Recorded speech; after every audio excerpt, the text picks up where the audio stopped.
الحمد لله نحمده ونستعينه ونستغفره ونؤمن به ونتوكل عليه ونعوذ بالله من شرور أنفسنا ومن سيئات أعمالنا من يهده الله فلا مضل له ومن يضلله فلا هادي له ونشهد أن لا إله إلا الله وحده لا شريك له ولا نظير له ولا وزير له ولا معين له ولا مشير له ونشهد أن سيدنا وسندنا ونبينا وشفيعنا وهادينا ومرشدنا ومولانا محمدا عبده ورسوله أما بعد فأعوذ بالله من الشيطان الرجيم بسم الله الرحمن الرحيم إن أول بيت وضع للناس للذي ببكة مباركا وهدى للعالمين فيه آيات بينات مقام إبراهيم ومن دخله كان آمنا ولله على الناس حج البيت من استطاع إليه سبيلا ومن كفر فإن الله غني عن العالمين وقال النبي صلى الله تعالى عليه وسلم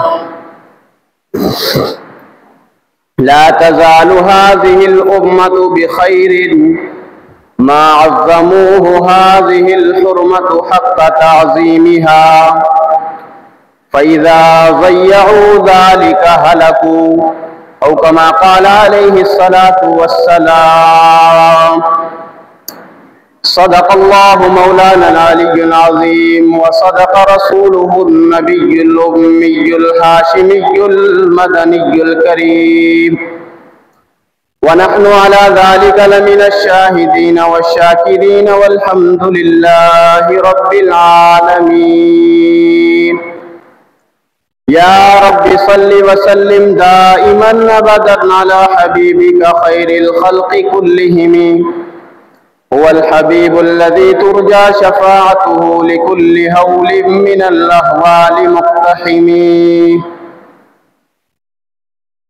انتہائی واجب الاحترام محترم و مکرم سامعین و حاضرین،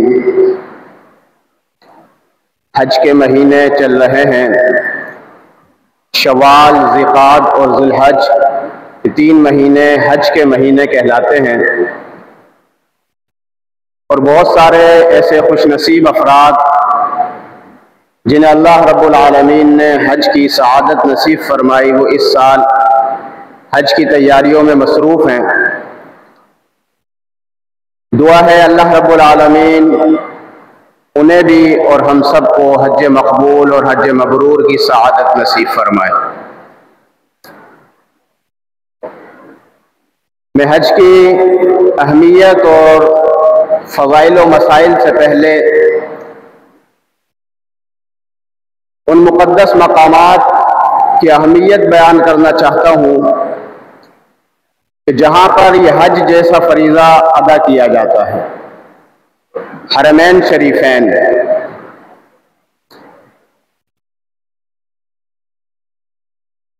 تو چونکہ حج کے جو مناسک ہیں وہ مکہ المکرمہ میں ادا کیے جاتے ہیں،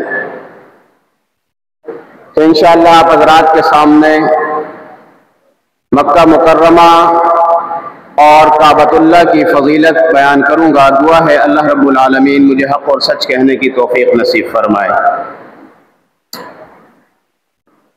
سامعین محترم،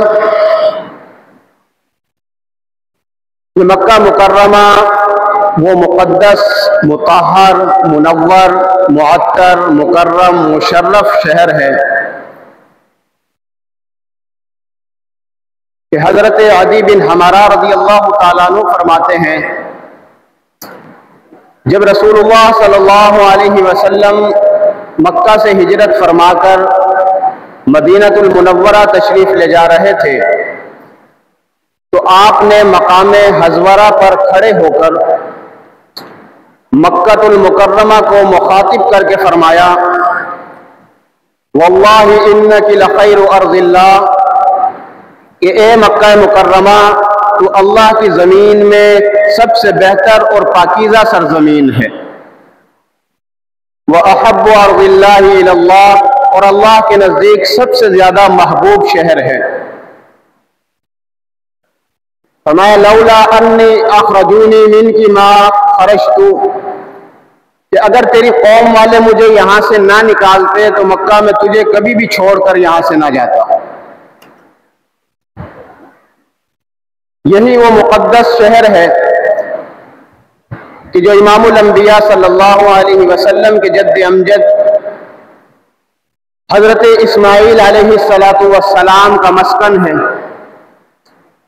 یہی وہ مقدس شہر ہے کہ جو امام الانبیاء صلی اللہ علیہ وسلم کا مولد ہے، جہاں آپ علیہ السلام کی پیدائش ہوئی اور حضور علیہ السلام کی حیات طیبہ کے 53 سال اس شہر میں گزرے۔ یہی وہ شہر ہے جو محبت وحی اور منبع رسالت کا سرچشمہ ہے۔ یہی وہ شہر ہے کہ جس کے لیے ہر مومن تڑپتا رہتا ہے، ہر مومن کے دل میں اس کے دیدار کا شوق ہوتا ہے۔ یہی وہ شہر ہے کہ جس کی طرف ہر سال مسلمانان عالم عشق اور وارفتگی کے ساتھ کھینچے چلے آتے ہیں، اور یہ ایسا پرکشش شہر ہے، ایسا بارونق اور مقدس شہر ہے کہ جو دلوں کو مقناطیس کی طرح اپنی طرف کھینچتا ہے۔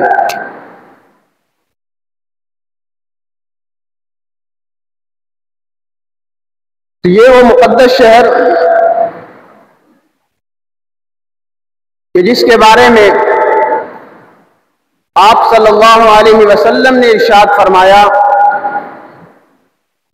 کہ اس مکہ کو اس وقت سے حرمت حاصل ہے کہ جب سے اللہ رب العالمین نے زمین و آسمان کو تخلیق کیا۔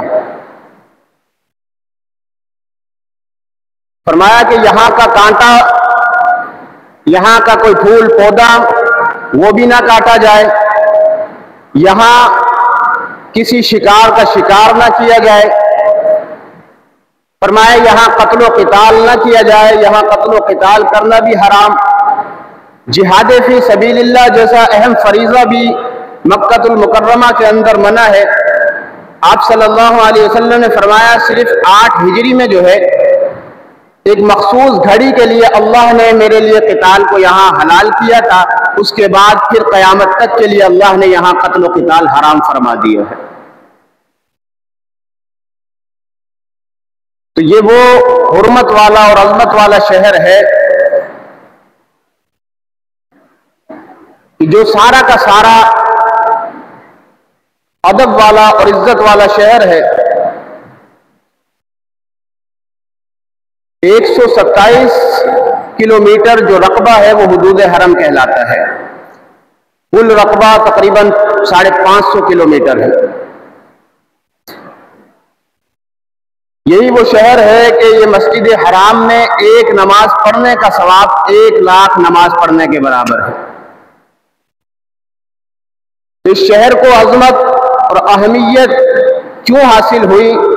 اللہ رب العالمین نے اس شہر کی اہمیت اور عظمت بتلانے کے لیے اس شہر کی قسم کھائی، فرمایا لا اقسم بہذا البلد، کہ قسم ہے مجھے اس بابرکت شہر کی۔ اور دوسرے موقع پر فرمایا وہذا البلد الامین، قسم ہے مجھے اس پرامن شہر کی۔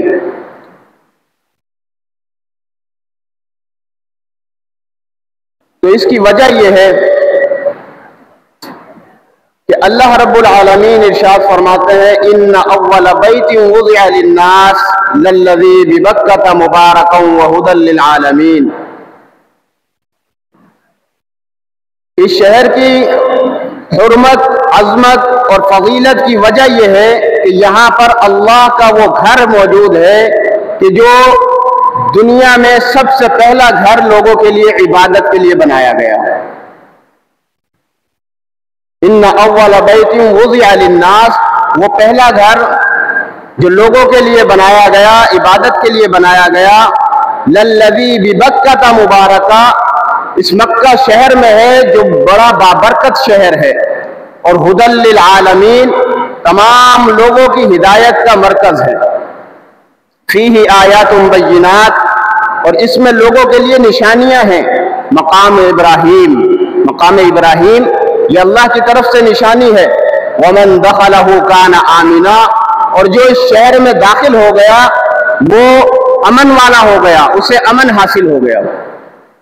فتح مکہ کے موقع پر بھی آپ صلی اللہ علیہ وسلم نے فرمایا تھا کہ جو شخص بیت اللہ میں داخل ہو جائے اسے ہماری طرف سے امن حاصل ہے۔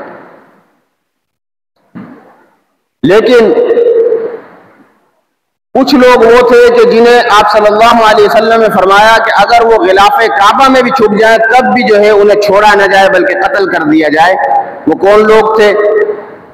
وہ گستاخ رسول تھے، وہ آپ صلی اللہ علیہ وسلم کی توہین کرنے والے لوگ تھے۔ تو بہرحال اس کو جو اہمیت، جو عظمت اور مقام حاصل ہے وہ اللہ کے گھر بیت اللہ کی وجہ سے حاصل ہے۔ یہ پہلا گھر ہے جو دنیا میں اللہ نے جو ہے لوگوں کے لیے بنایا۔ اس کی عظمت کا اندازہ اس بات سے بھی لگایا جا سکتا ہے کہ اس کے تعمیر کے مختلف مراحل ہیں۔ کتابوں میں لکھا ہے کہ اس کی مختلف ادوار میں تعمیرات ہوتی رہیں، تقریباً 10 یا 12 مرتبہ اس بیت اللہ کی تعمیر ہوئی ہے۔ سب سے پہلی تعمیر وہ اللہ نے فرشتوں کے ذریعے کرائی، ملائکۃ اللہ کے ذریعے۔ تو اس گھر کی پہلی تعمیر حضرت آدم علیہ السلام کی تخلیق سے 2000 سال قبل فرشتوں نے کی۔ اس کے بعد جب اللہ رب العالمین نے حضرت آدم علیہ السلام کو پیدا فرمایا، تخلیق فرمایا، اور حضرت آدم علیہ السلام 127 سال عمر گزارنے کے بعد جنت سے جب زمین پر اتارے گئے تو کتابوں میں لکھا ہے حضرت آدم علیہ السلام سراندیپ میں اترے جو اب موجودہ سری لنکا ہے، اور حضرت حوا علیہ السلام ان کو اللہ رب العالمین نے جدہ میں اتارا۔ پھر حضرت آدم علیہ السلام کو اللہ نے حکم دیا کہ تم اپنا بھی گھر بناؤ رہنے کے لیے اور میرا گھر بناؤ عبادت کے لیے۔ حضرت آدم علیہ السلام نے اللہ سے عرض کی کہ یا اللہ میں آپ کا گھر کس جگہ بناؤں، کوئی نشاندہی کر دیجئے۔ تو اللہ نے حضرت جبرائیل علیہ السلام کو بھیج کر اس جگہ کی نشاندہی فرمائی کہ جہاں حضرت آدم علیہ السلام نے بیت اللہ کو تعمیر کیا۔ وہ جگہ کون سی ہے کہ جب اللہ رب العالمین کے علاوہ کوئی موجود نہیں تھا، اللہ نے خشکی پر سب سے مفید ترین حصہ تخلیق کرنے کا ارادہ فرمایا تو اللہ رب العالمین نے ایک موتی کو پیدا فرمایا، ایک سبز موتی کو پیدا کیا، اور پھر اس پر جب اللہ رب العالمین نے نظر رحمت ڈالی تو وہ پانی پانی ہو گیا۔ پھر اللہ نے دوبارہ نظر ڈالی تو وہ جمنے لگا، اور جمود جس جگہ پر شروع ہوا وہاں سے کعبۃ اللہ کی بنیاد اٹھی۔ کعبہ کہتے اس وجہ سے ہے، کعبہ کا معنی ہے ابری ہوئی جگہ۔ ٹخنوں کو بھی کعبین کہتے ہیں، ٹخنوں کو چونکہ یہ ابھرے ہوئے ہوتے ہیں جسم میں، تو کعبۃ اللہ کا معنی ابری ہوئی جگہ۔ تو زمین پر یہ ابری ہوئی جگہ تھی۔ روایت میں آتا ہے کہ اللہ رب العالمین نے اس کعبۃ اللہ کو پیدا فرمایا اور اس کعبۃ اللہ سے ساری زمین کو جو ہے پھر پھیلا دیا۔ تو حضرت آدم علیہ السلام نے بیت اللہ کی تعمیر فرمائی۔ اس کے بعد دوسری مرتبہ حضرت شیث علیہ السلام نے بیت اللہ کی تعمیر فرمائی۔ پھر تیسری مرتبہ طوفان نوح میں چونکہ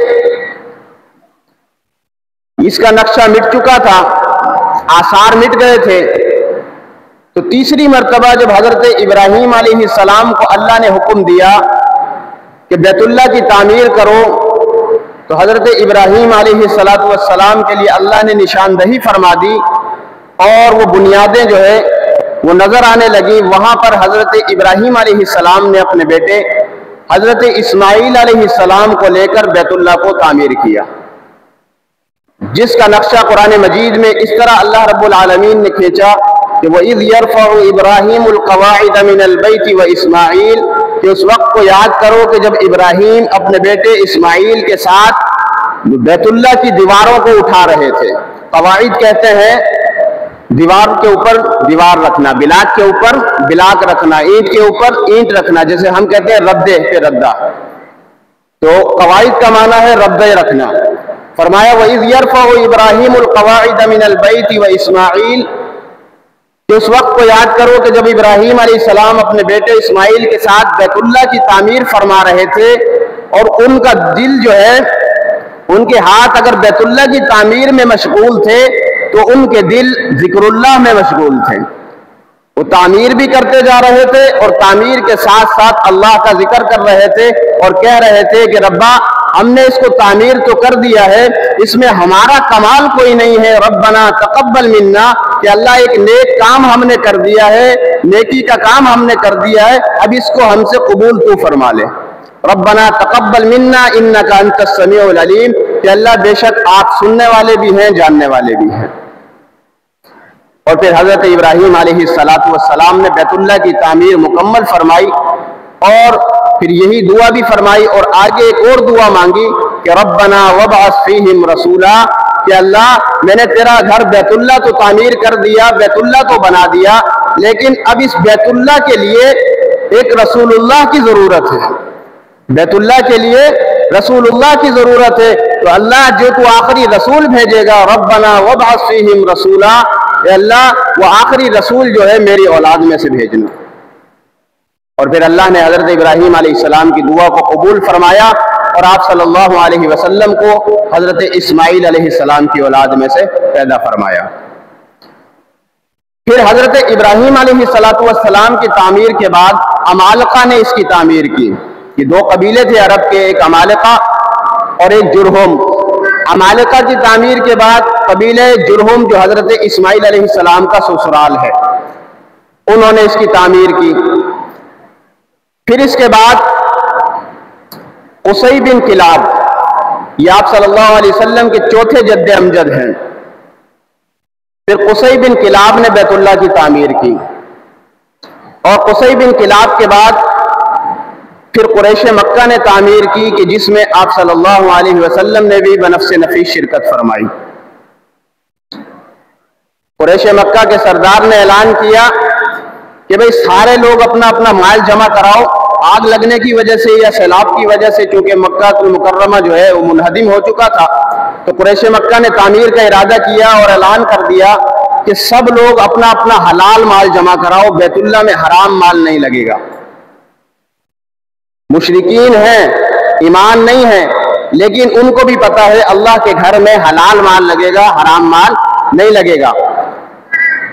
تو انہوں نے سب نے مال جمع کیا اور بیت اللہ کی تعمیر کی۔ آپ صلی اللہ علیہ وسلم اور حضرت عباس رضی اللہ تعالیٰ عنہ بھی کندھے پر جو ہے وہ پتھر رکھ رکھ کر جو ہے لا رہے تھے اور لگا رہے تھے۔ پھر جو حجر اسود کی جگہ باقی رہی، اب اس کے بارے میں قبائل میں جو ہے آپس میں اختلاف ہو گیا۔ ایک قبیلہ کہتا ہے کہ حجر اسود ہم رکھیں گے، دوسرا کہتا ہے ہم رکھیں گے، تیسرا کہتا ہے ہم رکھیں گے، چوتھا کہتا ہے ہم رکھیں گے۔ تو فیصلہ یہ ہوا کہ ایک منصف مقرر کر لیا جائے کہ جو فیصلہ کر دے کہ بھئی حجر اسود کو اس کی جگہ پر کون رکھے گا. تو کہا کہ جو سب سے پہلے مسجد حرام میں صبح بیت اللہ میں داخل ہو اسی کو ہم اپنا منصف مقرر کر لیں گے، اسی کو اپنا منصف مان لیں گے اور اس سے فیصلہ کرا لیں گے. جب صبح ہوئی تو سب سے پہلے مسجد حرام میں بیت اللہ میں جو شخصیت داخل ہوئی اسے آمنہ کے لال محبوب رب ذوالجلال صاحب الحسن والکمال تاجدار کائنات امام الانبیاء محبوب کبریا احمد مجتبی جناب محمد الرسول اللہ صلی اللہ علیہ وسلم کہا جاتا ہے. تو آپ صلی اللہ علیہ وسلم جب داخل ہوئے تو یہ سارے قبائل آ گئے اور کہا کہ جی آپ فیصلہ کریں حجر اسود کون رکھے گا. اب آپ صلی اللہ علیہ وسلم کو اللہ نے کتنی ذہانت عطا فرمائی کہ آپ کی ذہانت کا مقابلہ تو تمام دنیا مل کر نہیں کر سکتی. آپ صلی اللہ علیہ وسلم نے فرمایا کہ تمام قبائل کے سردار آ جائیں. آپ نے اپنی چادر بچھائی اور فرمایا کہ ایک چادر میں جو ہے اس میں حجر اسود کو رکھا جائے اور ہر قبیلے کا سردار اس چادر کے ایک ایک کنارے کو جو ہے پکڑ لے اور پھر کنارے کو پکڑ کر حجر اسود کو وہاں لے جایا گیا اور پھر آپ علیہ الصلوۃ والسلام نے اپنے دست مبارک سے حجر اسود کو اٹھایا اور وہاں پر نصب کر دیا. پھر آپ صلی اللہ علیہ وسلم کے بعد چونکہ اس میں قریش مکہ نے جو تعمیر کی تھی ایک تو حتیم کو باہر کر دیا تھا، حلال مال ختم ہو گیا تھا تو حتیم کی جگہ انہوں نے باہر چھوڑ دی. پہلے یہ بیت اللہ میں داخل تھی، حتیم کی جگہ باہر چھوڑ دی. اور حضرت ابراہیم کی تعمیر میں بیت اللہ کی چھت نہیں تھی، قریش مکہ نے بیت اللہ کی چھت کا جو ہے اضافہ کر دیا اور چھت پر ایک پرنالہ لگایا تاکہ بارش کا پانی حتیم کی طرف، تاکہ بارش کا پانی یا بیت اللہ کی دھلائی کا جو پانی ہے وہ اس سے پرنالے سے جو ہے گر جائے، جسے میزاب رحمت کہا جاتا ہے. تو یہ تین چیزیں جو ہے اس میں تبدیلی ہوئی. پھر آپ صلی اللہ علیہ وسلم کی وفات کے بعد حضرت عبداللہ ابن زبیر رضی اللہ تعالی عنہ کا جب دور آیا اور آپ خلیفہ بنے تو یزید نے جو ہے آپ کے خلاف چڑھائی کی اور بیت اللہ پر سنگ باری کی. بڑا لمبا واقعہ ہے جسے واقعہ حرہ کے نام سے جانا جاتا ہے. پھر 17 دن میں جو ہے یزید مر گیا، اس کا انتقال ہو گیا. تو عبداللہ ابن زبیر رضی اللہ تعالیٰ عنہ نے 65 ہجری میں بیت اللہ کی تعمیر فرمائی اور حتیم کو آپ صلی اللہ علیہ وسلم کی خواہش کے مطابق دوبارہ بیت اللہ میں داخل فرما دیا، کیونکہ آپ صلی اللہ علیہ وسلم کی یہ خواہش تھی. حضرت عائشہ صدیقہ رضی اللہ تعالیٰ عنہ سے روایت ہے، فرماتی ہے کہ مجھے رسول اللہ صلی اللہ علیہ وسلم نے فرمایا کہ عائشہ میری خواہش یہ ہے کہ بیت اللہ کے اندر حتیم کو داخل کر دیا جائے، شامل کر دیا جائے، لیکن میں ڈرتا ہوں کہ یہ نئے نئے مسلمان ہوئے ہیں کہیں یہ جو ہے اپنے اس سے پھر نہ جائیں کہ بار بار جب بیت اللہ کی تعمیر کو دیکھیں گے تو یہ جو ہے اپنے ایمان سے پھر نہ جائیں. تو آپ صلی اللہ علیہ وسلم کی خواہش تو تھی لیکن آپ نے تکمیل نہیں فرمائی. عبداللہ ابن زبیر نے آپ صلی اللہ علیہ وسلم کی خواہش کی تکمیل فرما دی. جب عبداللہ ابن زبیر رضی اللہ تعالی عنہ کی وفات ہو گئی تو عبد الملک بن مروان خلیفہ بنا، اموی خلیفہ. تو عبد الملک بن مروان کو حجاج بن یوسف نے ورغلایا کہ عبداللہ ابن زبیر نے جو تعمیر کی ہے وہ قریش مکہ کی تعمیر کے خلاف ہے اور اس نے حتیم کو جو ہے بیت اللہ کے اندر داخل کر دیا ہے. تو عبد الملک بن مروان نے دوبارہ تعمیر کی اور بیت اللہ کے ساتھ جو حتیم اندر داخل تھا حتیم کو واپس باہر کر دیا. تو حضرت حارث بن عبداللہ رضی اللہ تعالیٰ عنہ یہ عبد الملک بن مروان کے پاس پہنچے اور عبد الملک بن مروان سے یہ حدیث بیان کی جو حضرت عائشہ صدیقہ رضی اللہ تعالیٰ عنہ سے روایت ہے. تو عبد الملک بن مروان اپنی اس حرکت پر بڑا نادم اور شرمندہ ہوا اور کہنے لگا کہ اگر یہ بات مجھے پہلے پتہ چل جاتی تو میں عبداللہ بن زبیر کی تعمیر کو نہ چھیڑتا، میں اس کو اسی حالت پر باقی رہنے دیتا. بہرحال پھر عبد الملک بن مروان کے بعد جو ہے وہ کافی عرصے بعد ترکی خلیفہ سلطان مراد عثمانی اس نے جو ہے بیت اللہ کی تعمیر کی. تو یہ بیت اللہ کی تعمیر کے مختلف مراحل ہیں اور یہ بیت اللہ اتنا عظمت والا شہر، فرمایا ان اول بیت، پہلا گھر ہے اور اس میں اللہ نے نشان ایک تو بابرکت بنایا، بڑا برکت والا شہر ہے۔ حضرت ابراہیم علیہ السلام نے اس کی برکت کی دعا کی، فرمایا کہ رب اجعل ھذا البلد آمنا واجنبنی وبنی ان نعبد الاصنام، کہ اللہ اس گھر کو ہمارے لیے امن والا گھر بنا دے، اس لیے کہ جب کہیں پر امن ہوتا ہے اور اطمینان ہوتا ہے، اللہ کی عبادت بھی جو ہے تسلی سے کی جاتی ہے۔ معیشت اور امن ہو تو عبادت بھی تسلی کے ساتھ کی جاتی ہے۔ تو حضرت ابراہیم علیہ السلام نے دعا فرمائی اور فرمایا کہ وَجْنُبْنِي وَبَنِيَّ أَن نَّعْبُدَ الْأَصْنَامَ، مجھے بھی اور میری اولاد کو بھی بتوں سے جو ہے پاک کر دے، بتوں کی پرستش سے محفوظ فرما۔ اور فرمایا کہ ادھر جو ہے رزق کی فراوانی فرما۔ اللہ نے بھی فرمایا نا اولم نمکن لہم حرما آمنا یجبا الیہ ثمرات، کہ کیا ہم نے تمہارے لیے حرم کو نہیں بنایا کہ جہاں پر ساری دنیا سے جو ہے پھل اور رزق کھینچے چلے آتے ہیں۔ آج دیکھیں کوئی سا بھی موسم ہوگا، ابھی یہاں پر مالٹے کا موسم نہیں ہے ہمارے یہاں، لیکن وہاں مکہ المکرمہ میں ہر قسم کا جو ہے پھل ہر موسم میں دستیاب ہوگا۔ یہ حضرت ابراہیم علیہ السلام کی دعا کا نتیجہ ہے، اور اللہ نے وہاں ایسی برکت عطا فرمائی کہ وہاں پر ہر موسم میں ہر پھل جو ہے وہاں ملتا ہے، دستیاب ہوتا ہے، اور پھل بھی جو ہے اعلیٰ قسم کا ہوتا ہے، عمدہ قسم کا ہوتا ہے۔ اور اسی طرح فرمایا فیہ آیات بینات، اس میں اللہ نے نشانیاں بنائی ہیں مقام ابراہیم، کہ مقام ابراہیم یہ اللہ کی طرف سے نشانی ہے۔ یہ مقام ابراہیم کیا ہے کہ جب حضرت ابراہیم علیہ السلام اور حضرت اسماعیل علیہ السلام بیت اللہ کی تعمیر فرما رہے تھے، تو حضرت ابراہیم علیہ السلام مستری کا کام انجام دے رہے تھے اور حضرت اسماعیل علیہ السلام مزدور کا کام انجام دے رہے تھے۔ تو حضرت ابراہیم علیہ السلام جس پتھر پر کھڑے ہو کر بیت اللہ کو تعمیر کر رہے تھے، وہ پتھر جو ہے اللہ کے حکم سے، اور حضرت ابراہیم علیہ السلام کا یہ معجزہ تھا کہ وہ پتھر جہاں پر حضرت ابراہیم علیہ السلام نے جانا ہوتا تھا وہ پتھر ساتھ ساتھ چل دیتا تھا۔ حضرت ابراہیم علیہ السلام نے کوئی اونچا جو ہے ہونا ہوتا تھا تو پتھر اونچا ہو جاتا تھا۔ تو فیہ آیات بینات مقام ابراہیم، یہ مقام ابراہیم جو ہے یہ نشانیاں ہیں، اللہ کی نشانیوں میں سے ایک نشانی ہے۔ اسی طرح حجر اسود ہے۔ حجر اسود وہ پتھر ہے کہ جو اللہ نے جنت سے اتارا تھا۔ روایت میں آتا ہے کہ جب حجر اسود جنت سے آیا تو یہ انتہائی سفید تھا، دودھ سے بھی زیادہ سفید تھا۔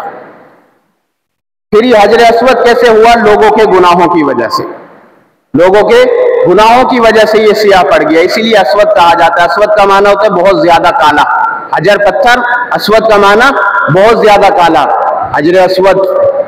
اسی طرح آب زمزم ہے، اس کی بھی بڑی برکتیں ہیں۔ آپ صلی اللہ علیہ وسلم نے فرمایا کہ جو شخص آب زمزم کو جس نیت سے پیے گا، اللہ رب العالمین اس کی اس نیت کو جو ہے پورا فرما دیں گے۔ کوئی بیماری سے کسی شفا کے لیے، صحت کے لیے جو ہے پیے گا، اللہ رب العالمین نے آب زمزم میں وہ برکت رکھی ہے کہ تمام بیماریوں سے اسے شفا مل جائے گی۔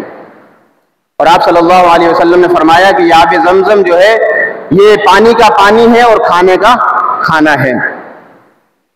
تو انشاءاللہ یہ تو پھر آگے آب زمزم وغیرہ قربانی کے حوالے سے جو مناسک حج ہیں وہ حج کے عنوان سے انشاءاللہ آگے بیان ہوں گے۔ پھر قربانی کے حضرت ابراہیم علیہ السلام کی جو یادگار ہے وہ بعد میں بیان ہوگی۔ تو آج میں نے حرمین شریفین میں سے ایک حرم یعنی کعبۃ اللہ اور مکہ المکرمہ کے چند فضائل بیان کیے ہیں۔ فضائل تو بہت ہیں لیکن وقت نہیں ہے۔ انشاءاللہ آئندہ جمعہ مدینہ المنورہ اور مدینہ طیبہ کے فضائل بیان ہوں گے۔ اللہ رب العالمین جو کچھ کہا گیا اس پر عمل کی توفیق نصیب فرمائے۔ وما علینا الا البلاغ المبین۔